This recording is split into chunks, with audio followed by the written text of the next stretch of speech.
परमसुखदं केवलं ज्ञानमूर्तिं द्वन्द्वातीतं गगनसदृशं तत्त्वमस्यादिलक्ष्यम् एकं नित्यं विमलमचलं सर्वधी साक्षिभूतं भावातीतं त्रिगुणरहितं सद्गुरुं तं नमामि। योऽन्तः प्रविश्य मम वाचम् इमां प्रसुप्तां सञ्जीवयत्यखिल शक्तिधरस्वधाम्ना अन्यान् स्वहस्तचरण श्रवणत्वगादीन् प्राणान्नमो भगवते पुरुषाय तुभ्यं दिक्कालाद्यनवच्छिन्न अनन्तचिन्मात्रमूर्तये स्वानुभूत्येकमानाय नमः शान्ताय तेजसे सर्वस्तरतु दुर्गाणि सर्वो भद्राणि पश्यतु सर्वः सुखमवाप्नोतु सर्वः सर्वत्र नन्दतु।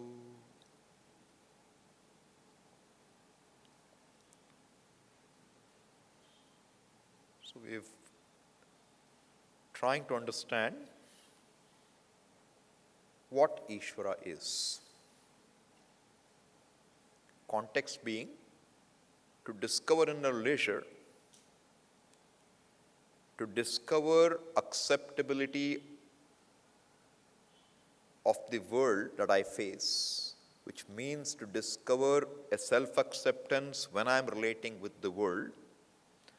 It's important to understand the reality of the world, the reality of myself. Only then can I really have that inner leisure. And with that in view, we have looked at what is Ishvara. Ishvara being the Jagat Karanam, the cause of the whole universe. What is the universe? Everything that you objectify is the universe. Anything that you can objectify, you objectified, you can objectify in future also. Past, present, future, all that is here is only one cause for everything. And when we say cause, the cause alone manifests as the effect. So we have seen, just like one gold alone manifests as all the chains and bangles, one cotton alone manifests as all the dresses, same way, one Ishvara alone is manifest in all that is here. And that Ishvara, therefore, to manifest as the world, must have the knowledge, the know-how for the world, and must also be the material for the world, like our dream. And the implication of saying it's all knowledge means that there can be no error. This is something we have to see clearly. When anything we say or do is subject to my own inability to see things as they are. So, if somebody, I'm coming and somebody did not wish me, and I think they should wish me, I can imagine now that person doesn't care for me. I can imagine a lot of things. It may be true, it may not be true. So errors are possible. I thought, I'm stepping up the staircase, but I fell down. Errors are possible. Why it happened? Sometimes, if you don't remember how many steps are there, you walk down the whole staircase and you expected one more step. You know how it feels? You seem to just drop your foot and you get shaken up. Why did it happen? Because I didn't, for a moment, recognize that there is one more step. Similarly, if I thought the steps are over, I stumble. Error is possible. At any time, error is possible. So, when you say all knowledge means what? There is no possibility of a mistake. If there is no possibility of a mistake, then it means what is the only way it can be. This is called Ishvara. So we say the infallible is Ishvara. What does infallible mean? That which cannot fall. Achyutaha. Chutihi avidyamanaha chutihi asya. Achyutaha. That's a beautiful word. One which cannot fall because it's all knowledge. And if I say Ishvara is infallible, then what happens if I say Ishvara is infallible? Somebody tells me, Swamiji, my mother was not well. I wanted her to get well. I prayed and prayed and prayed, but Swamiji, she didn't survive. Therefore, Ishvara didn't deliver. So if I say Ishvara is infallible, they say, no, I prove Ishvara is fallible because he didn't deliver. Why he didn't deliver? Hey, did you pray enough? I prayed a lot. Do you think that's enough? You ask a child to lift a heavy table. He puts a lot of effort and a table doesn't come up. Does it mean that the child didn't put in effort? What does it mean? It means the effort was not sufficient to lift a table. That's all it means. Your prayers were not sufficient to tide your mother over the illness. That doesn't mean Ishvara is fallible. But therefore, Swami used to say what? We flip the expression. The infallible is Ishvara. See the beauty of it. Infallible is Ishvara means what? Whatever is there, you need to understand that's appropriate, that's in order. Appropriate is not talking of right and wrong. Appropriate is not talking of that's the correct way to be. Appropriate here is what? Here we are just saying that if I drop this flower, that it comes down at 9.8 meters per second square is the law. It cannot be otherwise. It cannot be otherwise. So anything that cannot be otherwise means what? It is governed by laws. Suppose you took, sulfuric acid, and added to sodium chloride, what will happen? You will get hydrochloric acid. You can't get anything else. That's the chemical reaction. That's the law. If you wrote it wrong in exam, you'll get 0. Why? Because that's the law. How much water a ship displaces is law. So laws do not bend. Laws are always followed. Light bends when it changes from one medium to another. That's the law. Therefore, there is refraction. So you have an experiment. You have to put one glass cube, and then you look from one side, and you put pins, look from the other side, put pins, and what do you find finally? There will be a bending. Why did it bend? Because there's a change in the reflecting media. That's the law. Light always travels straight. Why did it bend?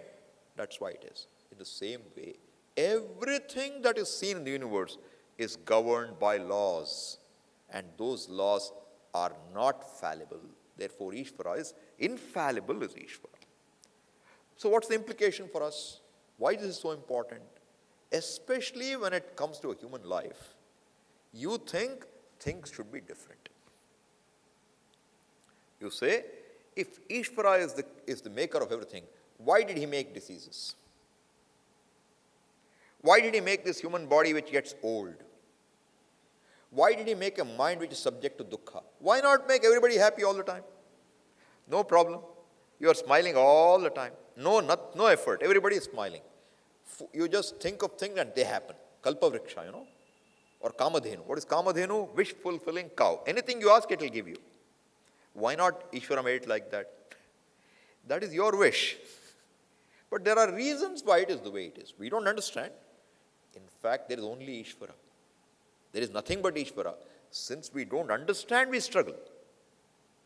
But what is important is the infallible Ishvara means whatever is there is a fact, may be misunderstood by me. I may be projecting something on the fact, but what is a fact, and that fact cannot be argued with.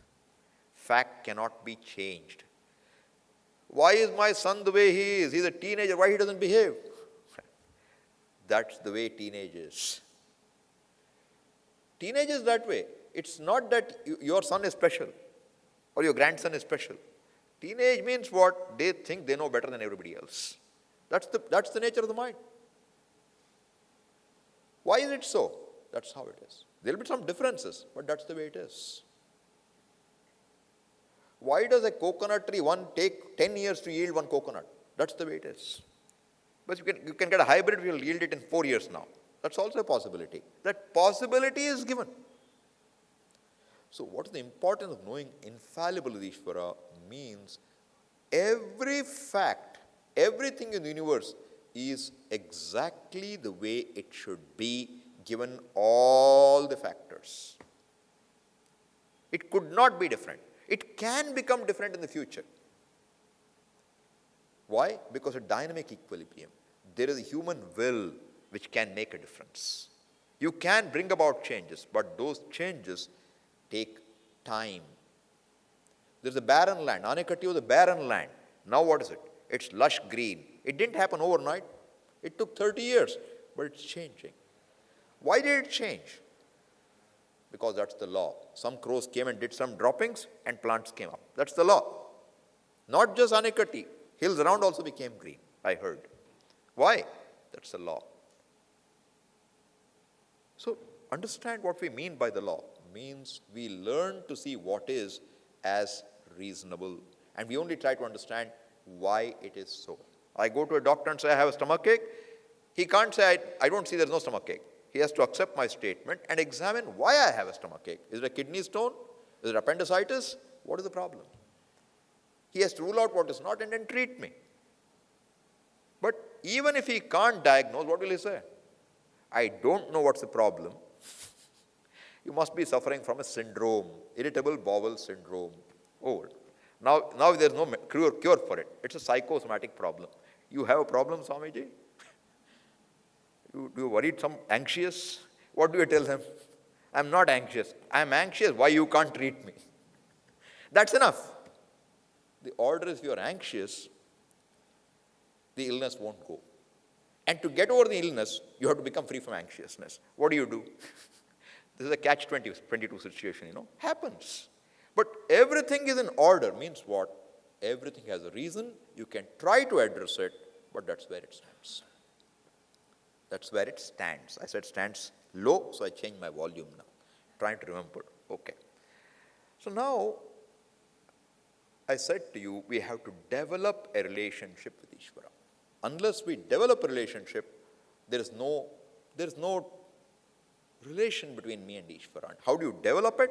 In the beginning, it has to be done deliberately. How deliberately? Pray.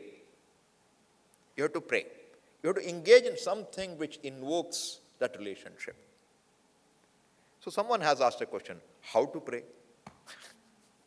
Is the questioner here? Okay. How to pray is a question. I didn't understand the question exactly what it means. But there are two possibilities I thought about. One is, I don't know how to pray. I have never prayed, I don't know how to pray. Is that the question? No.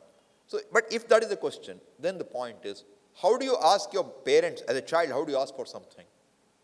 Suppose you want something. How do you ask? Please give me a chocolate, one more chocolate. You ask. What is that? That's a prayer. And the mother is God. She can give you a chocolate. She can give you 2 chocolates. Or she can say, next 1 week, no chocolate. That's her choice. She is Ishvara. You pray. And then you go and you put some Amul butter on her properly. And she might oblige you. Okay? No, that's not the question, let's say. Now the question is, how do I pray means what? How do I do it? Look. How, the question is very difficult to answer. Suppose you wanted to relate with anybody. How do you relate? You engage with them. Correct? So how do you engage with Ishvara? If everything is Ishvara, how do you engage? So we do what? We invoke Ishvara in a given altar. If we have an altar, we invoke Ishvara in that altar. And we say, what do we say? Suppose this rose is my altar. I will say, in this rose, may you come and stay. Because Ishvara is all pervading. From my mind, I can't understand you that way. Therefore, I'm saying, please make your presence felt in my mind as though you are in the rose. Not that he is not in the rose. Ishvara is in the rose all the way. What is extra? Now, in my bhavana, I am invoking Ishvara in this rose. We don't do in a rose normally. What do? In Kerala, you have a lamp. In a lamp, you invoke Ishvara. Where do you invoke Pillayar? You take one turmeric or you take one areca nut and you put it and you say what? In this I invoke. How it became Ganesha? You put it there and you say what? Asmin bimbe ganapatim avahayami. And then you say what? Avahito bhava. Please come and be here. Sthapito bhava. Stay here. Suprasanno bhava. Be happy here. Mama sarva abhishta phala prado bhava. Please be here and fulfill all my ambitions. This is what we say. And we have a bhavana, he listens to us. And then we offer him some flowers. We offer him some sandal paste. We offer him some fruit. We offer a light. Swamiji, why offer all this? He doesn't eat anything. Hey, that's the bhavana. He eats. But even if he eats what? See, suppose he takes all the fruits. Where should he take it? See, if you offer it to me, I will take a bag and take it home. But if you offer it to Ganesha, where should he take it? Whole Jagat is him. Whole universe is him. Can he take it anywhere? So he said, let it be there, it's mine anyway. You understand the bhavana? Therefore, everything is bhavana. If you understand what we are saying, there is no issue. So I pray, and now I say, Bhagavan, you bless me. I am helpless, you help me. Whatever I want, I ask. How do I know he'll bless me or not? Wait. Swami, I didn't see anything happening. Pray more. Did you pray with Shraddha? I don't know, Swami, if he is there or not. I don't know if he's there. So there was this guy, he kept praying. Then he didn't think, Ganesha didn't think. So he took him and put him on the attic. He put him on the attic, top. And then he brought another image, Krishna. Then he was about to offer this incense to Krishna. Then he said, if I offer incense to Krishna, where does incense go up? The smoke goes up. Ganesha will get it. Therefore, he wanted to remove Ganesha from the attic so that he doesn't get it. When he did that, Ganesha said, what do you want? Hey, how come you're answering now? Because earlier you thought I was not around. Now you start to think, I am around. See the bhavana? Only now you felt, you were so concerned, I should not get the incense. But you then thought, I exist. If you do without Shraddha, what will you get? Nothing. That Shraddha is very important. Very Shraddha. There she is.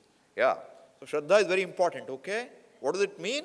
A belief pending verification. It's a belief, but not an ungrounded belief. It's a belief that it must be true. See, it's not that we don't know what is Shraddha. When you step out of the house, you have Shraddha that your feet will carry your load. Otherwise, you won't get up. When you sleep in the night, you have Shraddha that you'll wake up in the morning. When you put your food in the mouth, you have Shraddha, it will go down to the alimentary canal, not to the windpipe. You have Shraddha. Is it not true?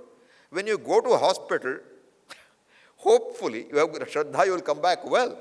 Is it not? So Shraddha is not unknown to us. But then, Bhagavan, I don't know Swami exists or not. Have Shraddha. How should you have Shraddha? I ask you. Do you know your grandfather? Do you know if you had a great-great-great-grandfather?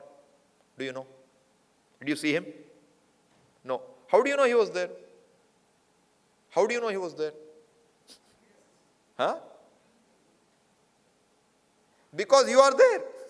If you are there, your great-great-great-grandfather must have been there. There's a pot. How do you know there was clay? Otherwise, there was no pot possibility. If the Jagat is there, how do you know Ishvara is there? Otherwise, there is no possibility. You understand? When I say cause, there is no possibility. So there is no unreasonableness in what I'm saying. That there is a cause. There is a cause. Human body had a cause. Swami, that we know. Mother food became the cause. Okay, how many people cannot become a mother? Even if they want to. Cause is there. Just eating food doesn't produce babies. Correct? Just being married also doesn't produce babies. Therefore, you have fertility clinics. Why? Because there can be many a slip. And even if you go to the clinic, you may not have a baby. So what does it take to have a baby? It takes grace. That's Ishvara. So in everything you can recognize Ishvara. Therefore, Shraddha is possible. And with that Shraddha you pray. Bhagavan, somebody prays, I don't know how you are. Yadrishosi Mahadeva Tadrishaya Namo Namaha. I don't know how you are, but in whatever form you are, in that form I do Namaskara. Somebody else, no, I know. You are having Shanka Chakra only. You are not the fellow with the Trishula. That you are not. He is very sure. That's your belief. One fellow says Ganesha. Foreigners love Ganesha. Why? Because they have been programmed that you shall not worship an image in human form. So Ganesha is okay. Human form is not okay. That's brainwash. But the fact is you can have Shraddha. So how to pray? Clear? So this is how you have to pray. You have to make an attempt and do something. Physicalize your prayer. If you have difficulty praying, physicalize it. You have to do something with your hands. Light a lamp, offer a flower. If you just say, I love you, it doesn't work. Suppose your spouse, you tell him, I love you, and you don't do anything, he doesn't like it. You cook a good meal for him. That's physicalizing. You bring a flower on his birthday. That's physicalizing. You give him a surprise gift. That's physicalizing. You just dress up for his sake. Physicalizing. You have to express your care. Same way, how do you express your care to Bhagavan? And traditionally, we do it with this puja, etc. How you do it is up to you. You feed a cow. You look at cow as Bhagavan, you feed the cow. That's worship. Cow doesn't need dress. See, now how do you worship pets?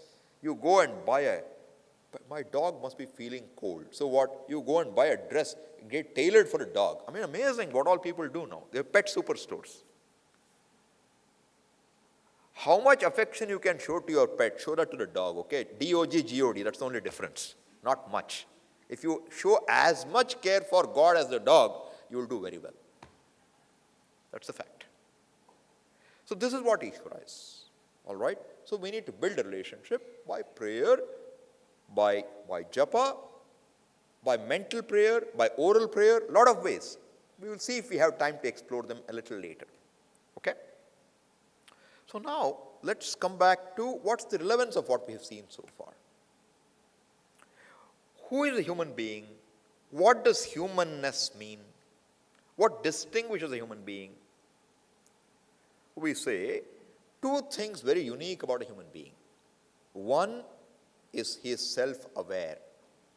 A human being is self-aware. Number two, a human being has free will. Self-aware and free will. Two things. What does free will mean? You can do. You may not do. You may do as you like. Do you have that freedom or not? Swamiji, I don't think I have that freedom. We'll look into that. Some people may feel I don't have that freedom. We'll look into that. But free will is there. It's free will that brought you here. No, Swamiji, somebody dragged me here. You agreed to come even being dragged. That's also free will. Otherwise, you might have just not refused to come. Even if you kill me, I won't come. Correct? Therefore, your will is involved. Your will is definitely free enough. But that will is not entirely free because it gets hijacked by your likes and dislikes. You think that this is the only way it should be, then your will doesn't remain free. We'll look into that. What is self-aware? Self-aware means you're too conscious about yourself. So you come out, my dress is okay or not? Am I looking okay or not? What will others think of me? What will people think if I went walking to this place and if I didn't take a car? What if I carpooled? They will think I can't buy my own car. All these thoughts can come, Any thoughts can come. And if I didn't go to this wedding and my husband alone went, what will others think? They may not think anything, but you think they think. This is all called very self-aware, self-judging. This is a human being. Now, this human being, when I say free will, it means that your choices are to be made deliberately. How many choices do we make deliberately? How many choices do we make deliberately? Do we do things deliberately? Do you ever yell at somebody deliberately? Sometimes you may, occasionally. Do you get annoyed deliberately? Do you get frustrated deliberately? Do you become jealous? I want to get jealous. Do you become jealous deliberately? No. But do you become jealous, right? You do become annoyed, right? How does it happen? Do you become depressed deliberately? No. Then why does it happen? Do you act or do you react? Action means you chose to do something. Reaction means without your knowledge, things happen. Before you know, somebody said, you are an ass, you are a donkey. Whatever comes, immediately you'll say something, Main, tu. If you say in Hindi, anything you say, there is an immediate response. And especially if it's in a heated area, zone, then what happens? If you give me one swear word, I'll give you 5. Do you think you can give it? And if you go north, it's even more interesting, right? So somebody says in a gate, in a theater, house full, a lot of people are gate carrying. One watchman says, hey, don't come in. And the fellow immediately will catch his collar. Because might is right. जिसकी लाठी उसकी भैंस. Hold the fellow. ए, क्या सोचता है तू? बाप का घर है क्या? Not deliberate. Reaction. Because the fellow said, you said something which is annoying to me. Enough. These are simple things. You want to buy a car. You went to the showroom. And right now you need a car immediately for some reason. But the car color happens to be dark green. No other color is available. Will you buy? I don't like it. You won't buy. You go to how many shops people visit to buy one sari? Only they will know. But it is not uncommon that you go to 10 shops and you come back saying, I couldn't find what I wanted. I have seen that. I couldn't find what I wanted. In 10 shops, you couldn't find what you wanted? Yeah. What were you looking for? Only Bhagavan can make it for you. But that's the way it is. So I want something, and I want somebody to behave in this way. So these are very strong likes and dislikes. And when those likes and dislikes are not fulfilled, and you want it badly, a reaction will come. Today it may be less, but I have heard of situations where a person is being served food. He puts in his mouth, and he takes the plate and flings it at the woman. What is this food? Hey, what did she do wrong? She just, by mistake, put a little more salt than you can handle. What was the mistake? But there's no space. And then they have to go to the hospital because she's cut. And then they say, the doctor, how did she get a cut? You have to give some story. Why did it happen? No control, mechanical. And later he regrets. In prison, in Indore, one of our Swamis was working, and they said when they checked out a lot of criminals in the, long sentences, they did only one thing. They acted impulsively once in their life. They killed somebody, or they cut somebody up, and they are in jail for 20 years, 15 years. What was their mistake? Anger. One anger. Is it deliberate? No. Did you want to do it? No. Recent years, I read a case where a son of a police officer pulled out a gun from his father's drawer and shot the father. And who is the evidence for it? The mother. Double tragedy, His husband is gone, and now the son has to go to jail because he's the one who is doing it. And she has to come and say, yes, he killed him. Both know what it happened. It's not what was intended. In a fit of rage, it happened. Do we want to operate in that zone? We are helpless. What I'm showing you is free will, but free will is not there. Free will is not there. And even otherwise, so many things we do mechanically. You watch your mobile how many times a day? Deliberately? Do you say, I must have got some messages? You look like that? You know you saw it 5 minutes ago. Why do you see it again? You watch a TV. For what? You came home from work. What do you do then? You want a non-thinking occupation. You want a very, buddhi should not do any work. Put on the TV. Watching one channel will cause some buddhi to be used. So what do? You keep surfing. Very convenient remote now. Keep surfing. You never see anything. Half an hour you do that and you go to sleep. What happened? Why did you do that? Did you do it deliberately? You went out to a nice buffet. Okay? And when you had to get out, somebody had to help you walk out. Because you were so full.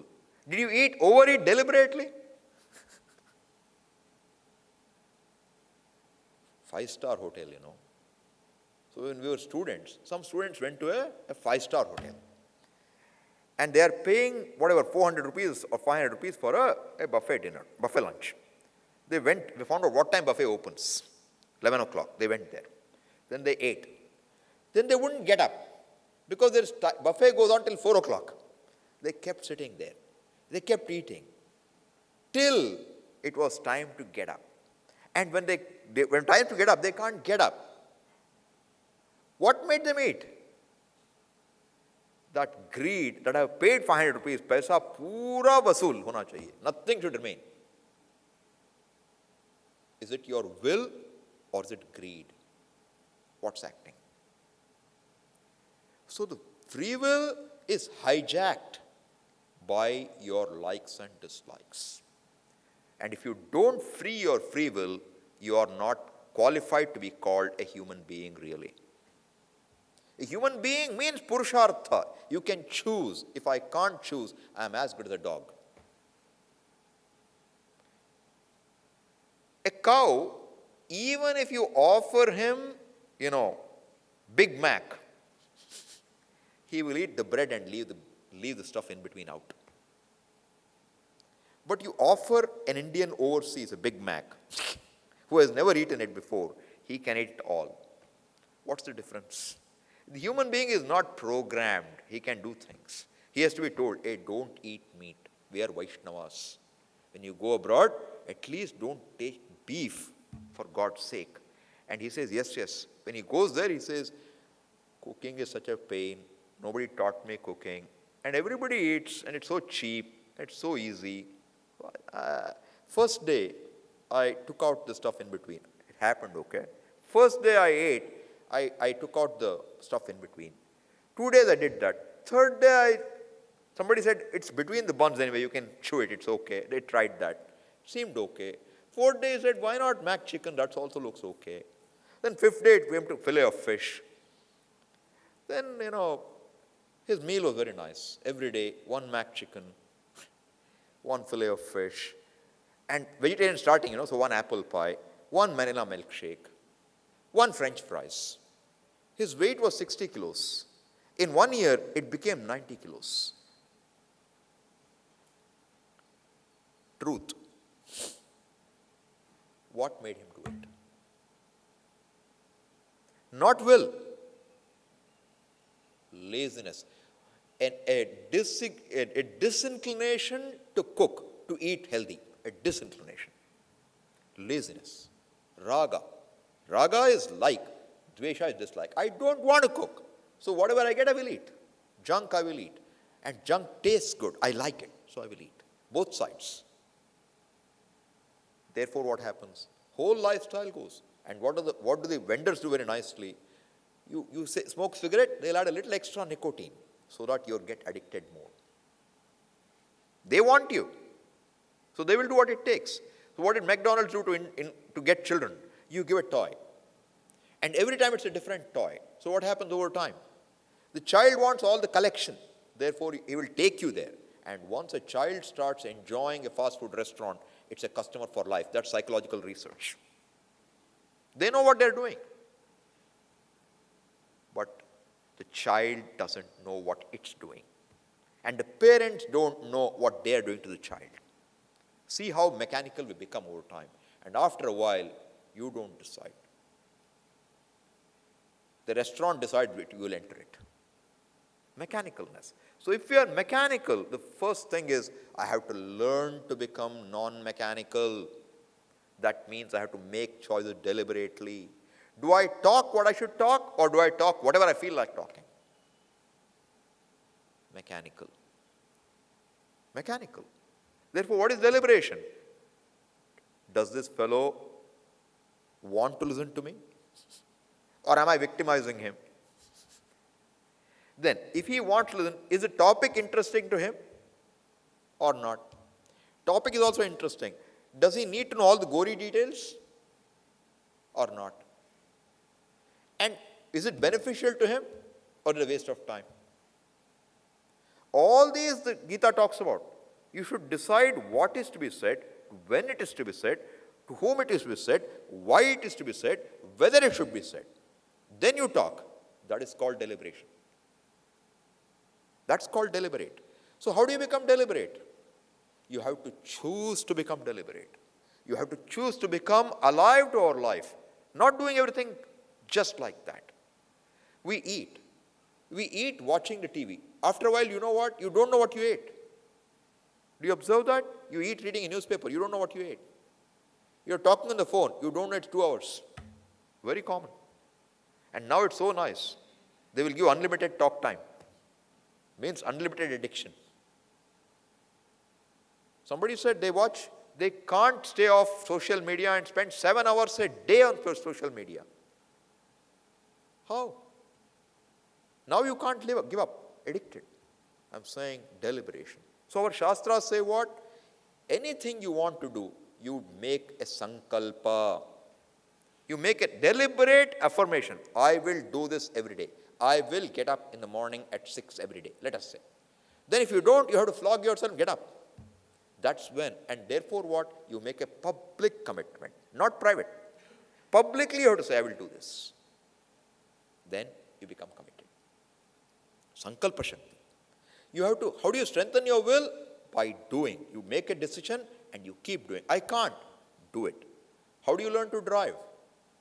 By sitting on a chair? No. By driving. How do you learn to cook? Recipe book? No. By cooking. Recipe book is an aid. How do you learn to swim? By swimming on a bed? No. By going into the pool. How do you learn to be deliberate? No choice. You have to be deliberate. And you have to exercise your will. That's the only way the will becomes alive. Otherwise, the will is not a will. It will just melt. Today you will decide I will do something. This is typical New Year resolution. Coming, New Year. What will you resolve? We will do this. How many days you will do? You have a New Year diary. How many pages are filled up? You have to check. Every year, how many pages get filled up? 1 page or 10 or 30? Why? Weakness of will. That's very important. So, unless we have that, I'm saying, Shastra, the Veda, whatever it tells us is all knowledge. It tells you what is right, what is not right, what is useful, what is not useful to you. If you know what is useful and cannot do it because you have no willpower, what will you do with that? I know it's not good for me, Swami, sugar is not good for me, but I can't let go. Then what will happen? You will have one needle to poke. Insulin will be ready. And how long will insulin work? At some point, that will start giving you trouble, right? And now you go to a doctor. What do you want a doctor to do? He says, live healthy. Give me a pill. We prefer a pill to a healthy lifestyle. Don't we? Because it's so easy to swallow a pill, so hard to change lifestyle. Willing. I'm just saying these are all signs of where our will are so weak. So this is what is to be done as a human being. Now further, what is the abilities of a human being? We say there are threefold abilities. I have mentioned it before. You have freedom to desire, Ichcha Shakti. You have freedom to do, Kriya Shakti. You have a freedom to think and know, Jnana Shakti. Ichcha, Kriya, Jnanam. Capability to desire, capability to do, capability to know. How will your desiring be affected? What drives what you desire for is your knowledge. What drives what you do is your knowledge. Are you with me? Without knowing, you can't do anything. And without knowing, you can't desire anything, can you? You can't desire for Ramba and Urvashi unless you know them. Swami, who are they? They are in heaven. They are Indra's women. They are very beautiful. Oh, then I want to go. You have to know something about them, okay? Otherwise, you won't do it. Have you had Rasgulla? Rasgulla? Rasgulla you have to have from Kolkata. And that Rasgulla should be baked Rasgulla. It's very special. Not K.C. Das, that's a newfangled fellow. This one Bhattacharya, you should go there. Then he'll give you good Rasgulla. When you know K.C. Das is not good, now you're curious, how will that Rasgulla be? You have to know to desire it. You can't desire that Rasgulla unless you know it exists. You must know about it. So any desire is powered by what? What you know. Correct? Any action is powered by what? By what you know. So suppose you want to listen to some nice classical music. Okay? Or Western pop, doesn't matter what. What will you do? You have your all-pervasive device, your mobile. All you have to do is what? YouTube. You have to know. On YouTube, I can say what? Classical, vocal. Who? Who do you want? Oh, Maharajpuram Santanam. You put. It will come. Then you play. This much knowledge you should have. Kriya is driven by what? By knowledge. You want to cook, you have to know how to cook. You want to drive, you don't know how to drive. Any kriya is driven by knowledge. Therefore, and what do we know? We want to change things in the world. We don't like things as they are. What's the means? Action. But action will depend upon knowledge. What you desire will also depend upon knowledge. Now, why do you do anything in life? Because you want something to be different. In your knowledge, you are not adequate as you are. You want something to be different. You will say, I want the world to be different. But the fact is, you want the world to be different because you can't accept the world as it is. Therefore, your action depends on your knowledge that I am not adequate. I am not adequate enough. I can be better. I can be better than what I am. This is your knowledge. Until you have that impression of yourself, you cannot but act. You cannot but do. The absence of leisure, leisure is what? Not doing. Leisure is not wanting to do. And what do we say? Nahi kaschit kshanamapi jatu tishthatya karma krit. Gita. No human being can remain without doing. Swamiji, no, I don't. I just lie on the beach. That lying on the beach is doing. It's doing. Swamiji, that kind of doing I like. But that kind of a doing is not doing which will help you. So, you cannot but do. Now the question is, what should you do? What should you do? What should you do should be what will help you come out of this feeling that I am not okay. I am not good enough. It should help you. Suppose you took one bottle of wine or alcohol, then what happens? You feel I can feel even better by a second one. Won't take you far. All right? Suppose you said, I should have a nice car. What car? I think I want a BMW. You got one. Then what happens after a while? You want a nicer car. You already have an iPhone. But what's the number?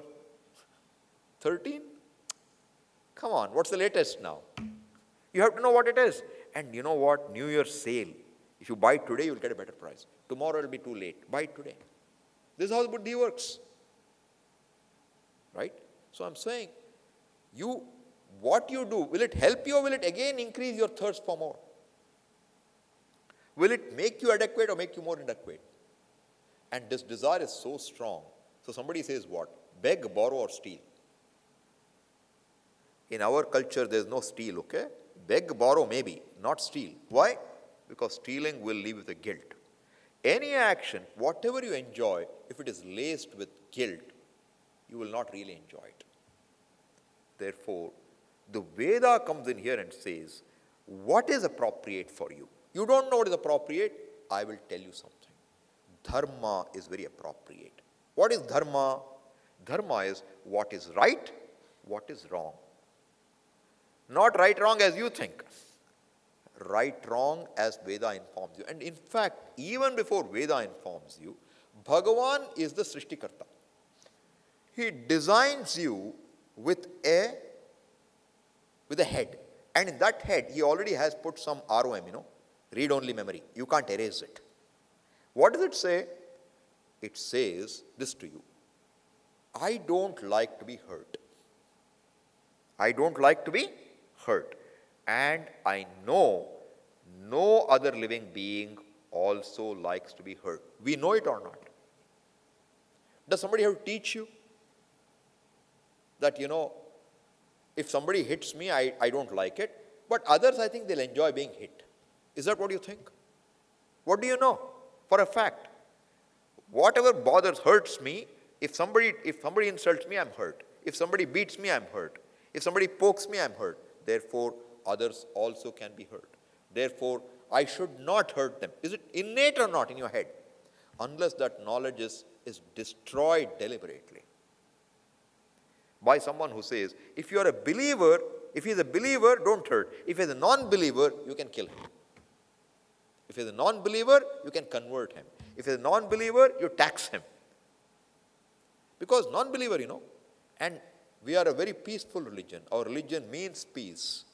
Bless the Lord. Therefore what? The peace is, we don't kill you. We allow you to be, but we'll charge you so much tax that you can't pay it. And if you continue to be where you are, it's your choice. But we'll offer you protection. Protection from what? Protection from others, so that you'll continue to pay the tax. So there's a division. Believer, non-believer. That is not natural human being. That is a religious theology which destroys a human being. Therefore, Swamiji said conversion is violence. It's violence. But what drives it? The fellow believes that that's the only way to get salvation. He wants to be salvaged. We say I don't need to be salvaged. I'm okay as I am. So this business of saying, you know the fact that nobody wants to be hurt, but Veda restates it and tells you what? Ahimsa paramo dharmaha. Don't hurt. And if you say don't hurt, you can now bring in a lot of things.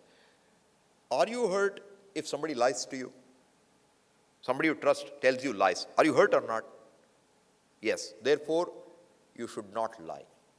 Are you hurt if somebody, doesn't see your helplessness and abuses you or accuses you? You're hurt. Therefore, what?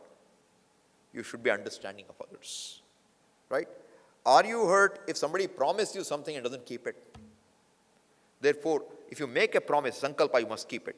True or not? So if you just hold on to one value, don't hurt, all other values will be derived. Just keep pressing that one value more. So we say, dhritihi, fortitude. See, dharma is of two things. One is called sadharana dharma or samanya dharma, which is universal to all human beings. Another is called vishesha dharma. That is contextual. As a mother, you have some duties. As a wife, you have some duties. As a daughter-in-law, you have some duties. As a physician, you have some duties. Role play. But irrespective of what you are, samanya dharma is common to all human beings. And what are they? Speaking the truth. Fortitude to do what has to be done. Damaha, you have a say over your physical organs. You don't throw them all around. You have an ability to manage where your eyes and ears go. If somebody is talking softly, why? So that I can hear what they are saying. Why do you do that? That is called lack of indriya nigraha. You want to do something. And not only here, this is shama. Shama means you have a say over sense organs. Then what do you do? After you heard that, you go and tell, you know what she said?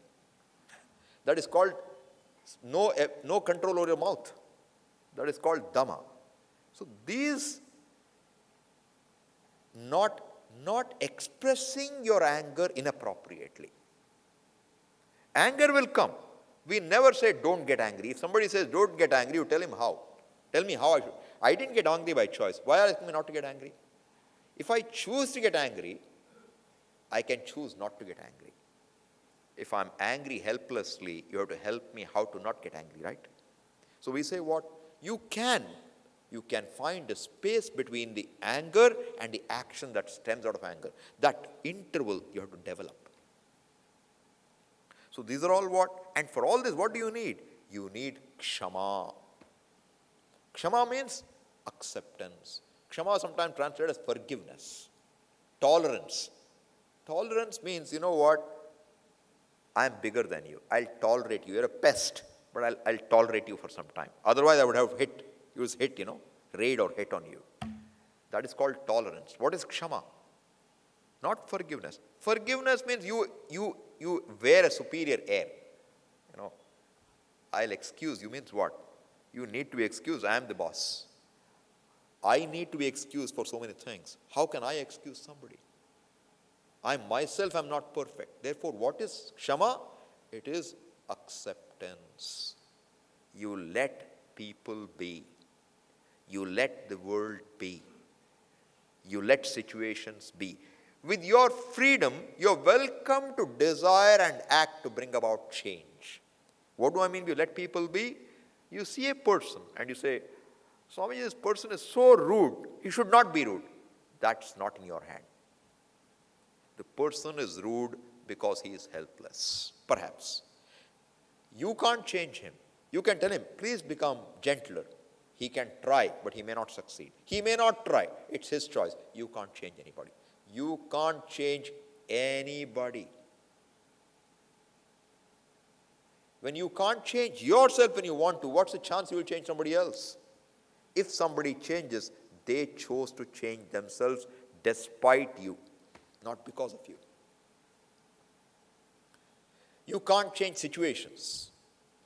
What I mean is, right now, if I say, there are these 5 flowers on my desk. That's how it is. If I don't want one flower, I have the freedom to take it away. But I can't say that flower should not be there. I can take this away too.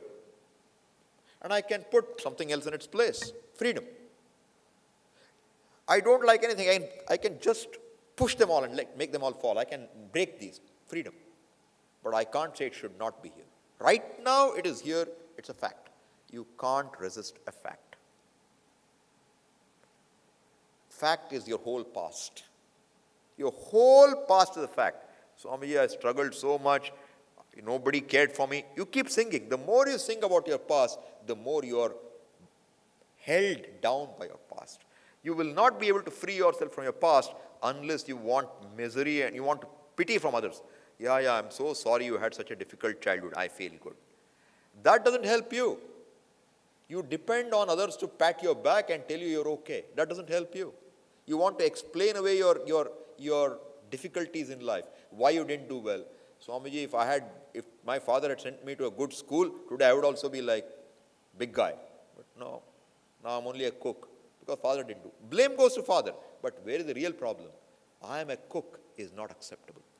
I'm only a cook, Swamiji. All my brothers are doing very well and nobody cares. I paid for their education, Swamiji, and today nobody cares for me. Means what? They should care for you. Did you support them and say you should care only? Then I'll pay. Was it conditional? No, Swamiji, I gave unconditionally. Then why are you crying now? Because the heart doesn't accept. It's not accepting a fact as you see it. Maybe it's not even a fact. First you have to see whether it's real or not. You have to say, in my perception, people don't care for me. You're already objective. In my perception. And my perception can be wrong. I may be wrong. This is called objectivity. Kshama means you accept. Why you accept? Because I told you earlier, everything is operating under the law called Ishvara. What kind of a law? Infallible law. Therefore, nothing is out of place. Even your anger is not out of place. Even your feeling small is not out of place. Your crying is not out of place. Your frustration is not out of place. But you know what? Just because everything is Ishvara doesn't mean everything is good for you. There are things which are becoming, which will help you, and things which will not help you. Dharma is telling you what will help you. Therefore, you choose. First, you are free of free will, and you do what is in keeping with Dharma. You have a minimum. Some of you talk about minimum knowledge. What is minimum knowledge? I told you there are two things you can do as a human being. You can know, you can desire, you can act. These are the only capacities you have. Therefore, what should you know? Swamiji's minimum knowledge to live with inner leisure, with a reasonable life, is Ishvara knowledge. You should know what is Ishvara. That he would call minimum knowledge for sanity. So that knowledge you have means you know that everything is the way it is because it cannot be different. You can bring about a change. You should know how to bring about a change.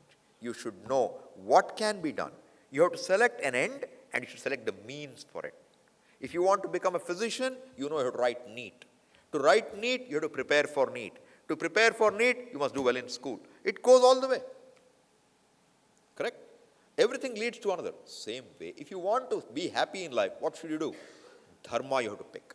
So you should know what is dharma. I told you Samanya dharma. What is Vishesha dharma? Earlier we had Varnashrama system. You are a Brahmana, this is your duty. You are a Kshatriya, this is your duty. That's how Arjuna had a duty to fight. Fight for what? To protect dharma. But today, who is a Kshatriya? Anybody can stand in election. Anybody can become a leader. Anybody can become a prime minister. Anybody can become a president. So, what is your role? It's confusing. Vishesha dharma is very confusing today. We can't tell you what is Vishesha dharma. But you know what? Each of us will know what is the script, whatever you're doing. Follow Samanya dharma and select whatever your position is. You're a father, make sure you're doing your duties as you understand as a father. You're an employee, do your duty as an employee. You're a business person, take care of your employees. They also are human beings. Take care of them. Pay them. Give them a vacation too. Modern day, there's a maid. How much do you pay her? 5,000 rupees a month. No vacation. If she takes one day off, she doesn't get anything. People do this. Very unfortunate. Is that what you would expect if you were a maid? Put yourself there. So I'm saying dharma is in our hands. Once you know the basic Samanya dharma, we can follow it. And where will that lead you if you follow this? Dharma is a basis for choosing ends. You don't choose an end. What is the end? You know what? You can choose an end which is proper. Like what? I want to be wealthy. No problem. I want to control drug trade. That is not a good choice to make. I want to sell drugs because it's an easy way to make money. No. You want to make money? Fair. You want to be wealthy? Fair. Means should be within dharma. Means what? You don't get there by cheating. You don't get there by murdering. You don't get there by paying supari for somebody, You do it the right way. No, but if I follow the rules, I will never get there. You will. Or you may not. But the fact is, even if you get there, by breaking dharma, you will be beset with guilt and hurt. Not only that, that is drishtaphalam. Adrishta will be you will earn papa, which means you will get into trouble. A human being, when he does things which are adharma, this Veda tells you, you will earn papa karma. What is papa karma? It will manifest as unfavorable situations to you in this life or in future lives. You are a human being because you have done a lot of good things. You have free will today because you have done good things. A human being has free will. A dog has no free will. A lion has no free will. A plant has no free will. Human or human-like beings have free will. And when you have free will, you can earn punya papa. When you have no free will, you only exhaust what you have done. As a human being, what is becoming is you follow a life of dharma. I am unable to because of ragadvesha. Therefore, the discipline, the grit is I will not break dharma. Even if I am suffering, I will not break dharma. That will strengthen your willpower. That will give you what it takes to have a conflict-free life. Drishtaphala of dharma is a conflict-free life, free from guilt, free from hurt. That even if you did everything, you had the most money, you had a great house, you go and talk to the person, are they happy in life? Do they sleep well in the night? Find out. You will find many a time there will be reasons. They will find people have everything, but the child is autistic. Why? Papa karma. It's not everything that happens is because of punya and papa. This body is born because of a punya papa. If you are born in a family which respects values and has value for truth, value for dharma, you are fortunate. If you are born in a family which has million rupees but has no values, you will only go for more rupees. And finally, know what? Any number of rupees can't buy you happiness. Any number of hospitals can't buy you health. Any amount of greatness, name and fame won't buy you a longer life. And none of them will give you inner leisure. Inner leisure is because you have lived a life which is free from conflict. Therefore, dharma becomes very important. But even when you follow, what happens if you follow dharma and do everything correctly? What happens is you will find your freedom increases. You are no longer compelled by your own likes and dislikes. Okay?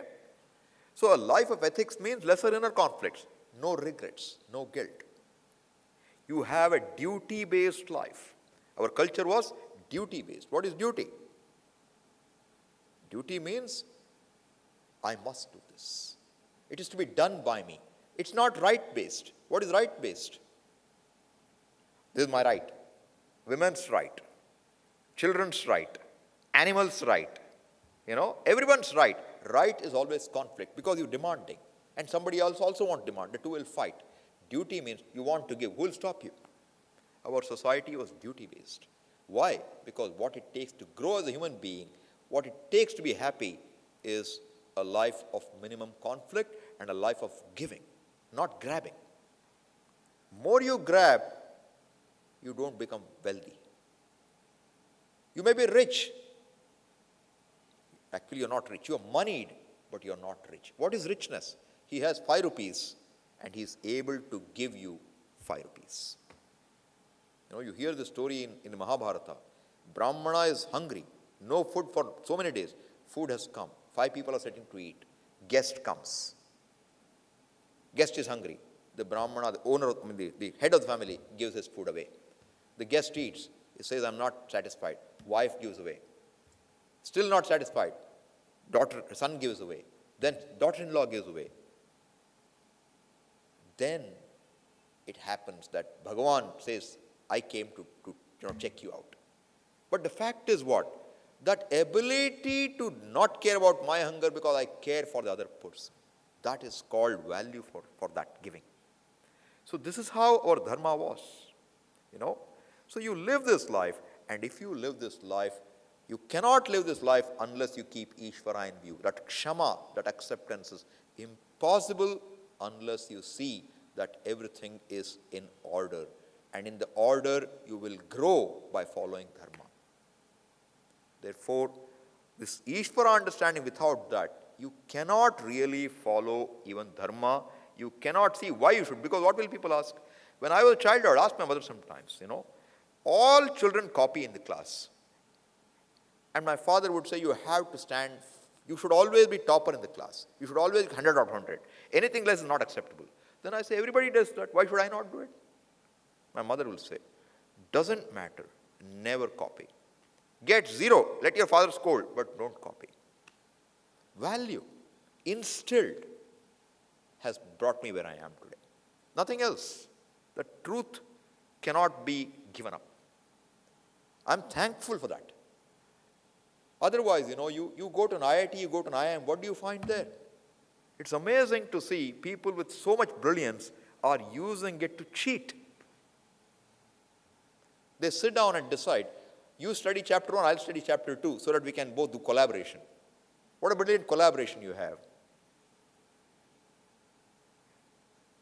A teacher does a surprise quiz so that, it's surprise. But as soon as the surprise quiz is over, the other fellow in the next section gives you his calculator with all the data in it. So you know what's coming. And you put the answers and you get all the marks. Cheating. and you are going to become managers and, CEOs. What will you do later? This is what is the problem, because what is important is success. And what is success? What is success? Is wealth success? Is a big house success? Is a large family success? What is success?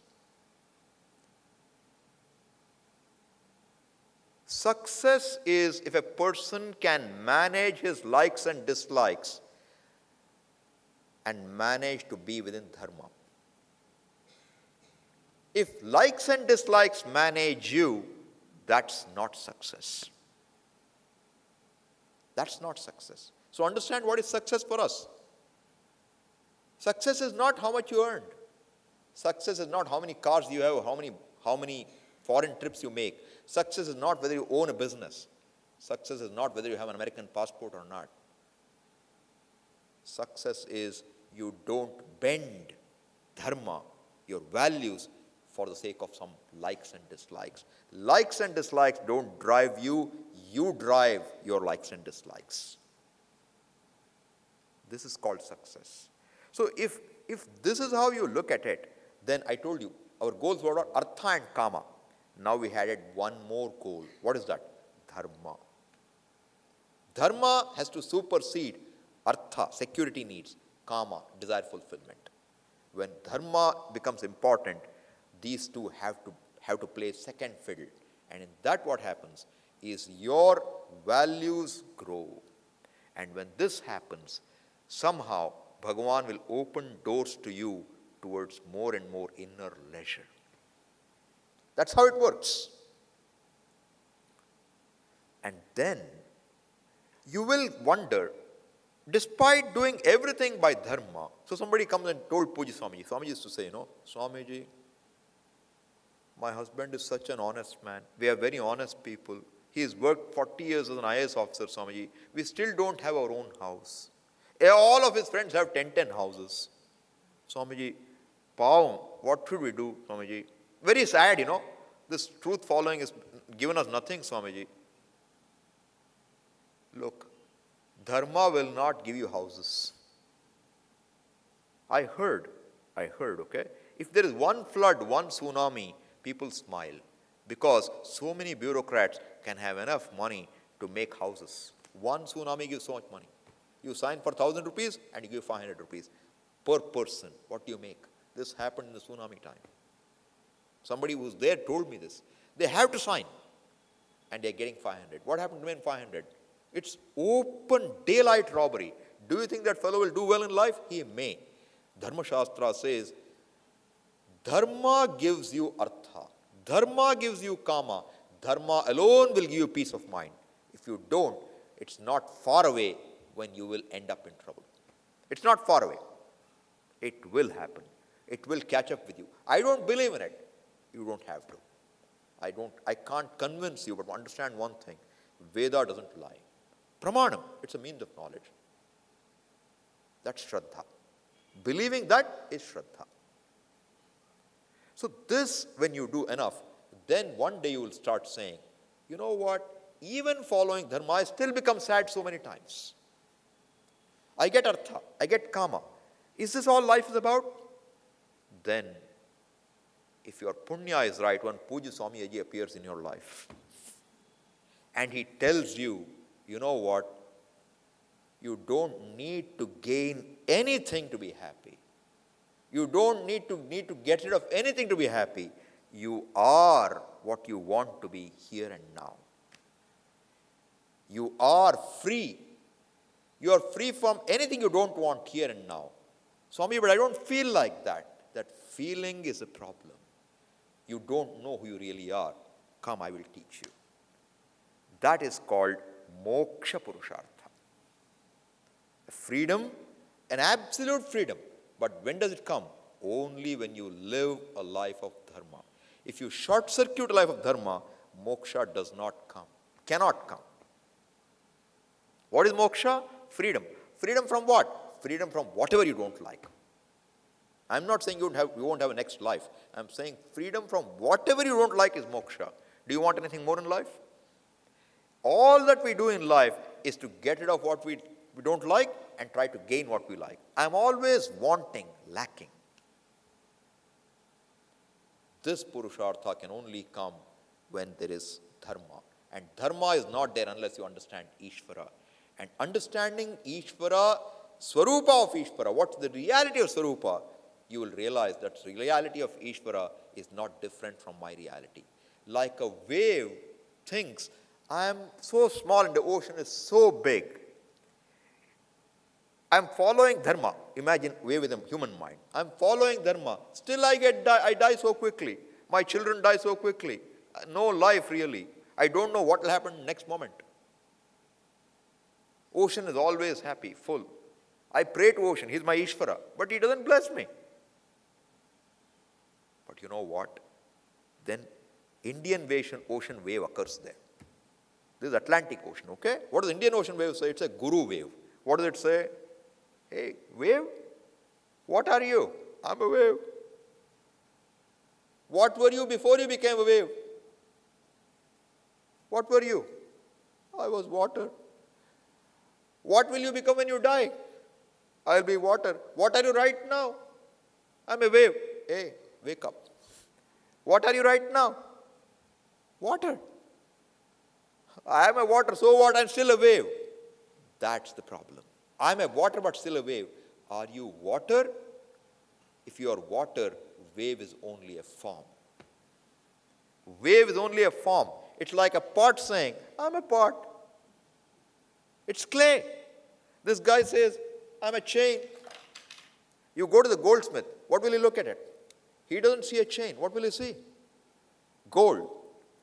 That should be our drishti. You don't see chain, you see gold. You don't see things, you see Ishvara. That is called Ishvara drishti.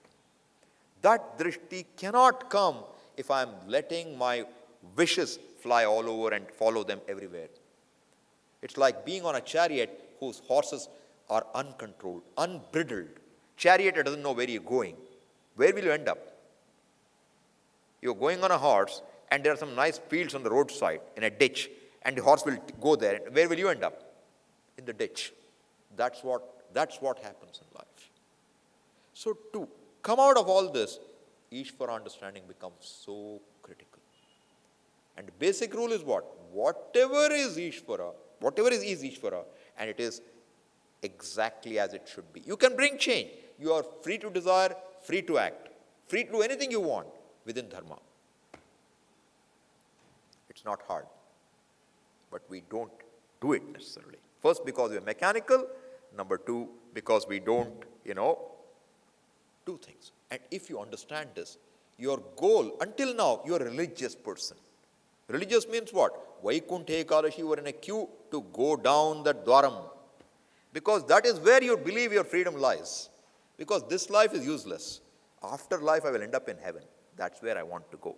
And there, Vaikuntha, I will be happy, and I will look at Bhagavan, and I will do, then it's all good. That's called a religious life.